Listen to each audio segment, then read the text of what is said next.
মই প্ৰথমতে অসমৰ মুখ্যমন্ত্ৰী ডক্টৰ হিমন্ত বিশ্ব শৰ্মা ডাঙৰীয়াক মই ধন্যবাদ জনাম। সেইকাৰণে ধন্যবাদ জনাম তেখেতে এই মাংসটো নিষিদ্ধ কৰিছে। নিষিদ্ধ কৰিছে আপোনালোকে যদি একদম ভালকৈ বস্তুটো বুজিব লাগে। এইটো ৰাজনৈতিকভাৱে ল'লে নহ'ব, হিন্দু মুছলমান হিচাপে ল'লেও নহ'ব, কাৰণ ভাৰতখন এখন ৰাষ্ট্ৰ আৰু ইয়াতে ধৰ্মাচৰণ কৰা হয়। এই শব্দটো বুজিব লাগে, ধৰ্মাচৰণ কৰা হয়।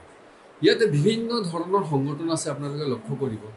তেখেতসকলে ধৰ্মহে পালন কৰে, ৰিলিজন পালন নকৰে। ভাৰতত কোনো ৰিলিজন নাই। ভাৰতত যদি আছে ধৰ্ম আছে।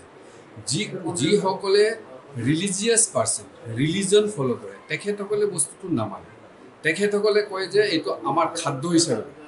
ভাৰতে যদি গৰুক গৌ মাতা হিচাপে লৈছে, এইটোক অনাৰ কৰিব লাগে। কাৰণ এইটো যদি আমি অনাৰ কৰোঁ, সেই ৰাষ্ট্ৰীয়টোৱে অস্বীকাৰ কৰা হয়। সেই ৰাষ্ট্ৰীয়টো অস্বীকাৰ কৰিব নালাগে নহয়। তেখেতসকলে কিয় ভাবে?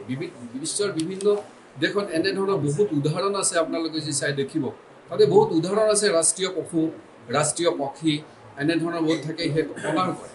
তো গৰু যদি আমি অনাৰ কৰোঁ, গৰুক যদি আমি মা হিচাপে মানো, কিয় বেলেগ সম্প্ৰদায়ৰ মানুহ মানিব নালাগে? এইটো মানিব লাগে। আৰু সেইটো আমি ধৰ্মীয় হাৰ্ট বুলি যিটো কয়, ধৰ্মীয় হাৰ্টটো কৰিব নালাগে।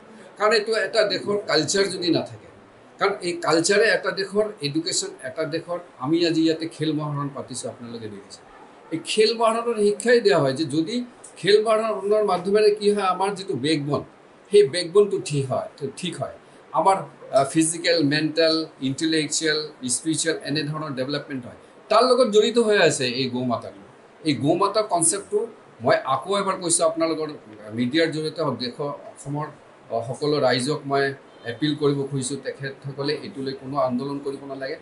সেইকাৰণে কৰিব নালাগে কাৰণ উপযুক্ত শিক্ষাৰ মাধ্যমে এই বস্তুটো তেখেতসকলে জানি লোৱা ভাল যে ভাৰতীয় সম্প্ৰদায়সকলে যদি আমি নিজক ভাৰতীয় হিচাপে ভাবোঁ, যদি আমি নিজক হিন্দুত্ব যিটো কয়, এইটো সকলো মুছলমান সম্প্ৰদায়ো আছে। তাৰো অৰ্থ বুজিব লাগিব। কাৰণ আজি এই সময়টো আহি গৈছে, ইমান দিন ভাৰতত যিটো ছেকুলাৰ শিক্ষা চলি আছে, ছেকুলাৰ শিক্ষাৰ কাৰণেহে প্ৰতিবাদটো চলি আছে। এনেধৰণৰ প্ৰতিবাদ চলিব নালাগে। কাৰণ আমাৰ ৰাষ্ট্ৰীয়তাৰ লগত ভাৰতীয় কালচাৰটো জড়িত হৈ আছে। সেইকাৰণে আমাৰ ডক্টৰ হিমন্ত বিশ্ব শৰ্মা এইটো নিষিদ্ধ কৰিছে। আপুনি বিচৰা বাতৰি পাব কেৱল নিউজ 18 এপত। নিউজ 18 এপ ডাউনলোড কৰিবলৈ স্কেন কৰক এই QR কোড। গুগল প্লে ষ্টৰতো পাব এই নিউজ 18 এপ।